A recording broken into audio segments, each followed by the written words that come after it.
Sobrang lag ba ng cellphone mo at gusto mo nang palitan? Huwag mo nang palitan. Panoorin mo ang aking tutorial ng pag-ayos ng cellphone na naglalag at saka naghahang. Ito, panoorin mo. Saglit lang to. Pinakamabilis, pinakamadali. Hanapin mo lang ang Chrome. Pindutin mo yung Chrome. Tapos dito sa taas may tatlong dot. Itong tatlong dot. Pindutin mo yan. Pagkatapos umulan lang kaya medyo may pindutin mo yung settings. Yan. Tapos hanapin mo yung site settings. Ito. Site settings. Pagkatapos niyan, scroll ka. Nandito siya sa pinakababa. Itong data stored. Pindutin mo yan.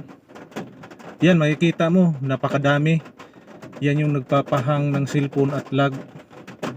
Yan, kita nyo sobrang dami. Yan. Ngayon, dito sa baba may delete all data. Yan, tapos i-delete mo yan. Yan na. Yan na yung pag ayos ng cellphone na sobrang lag at sobrang naghahang lagi.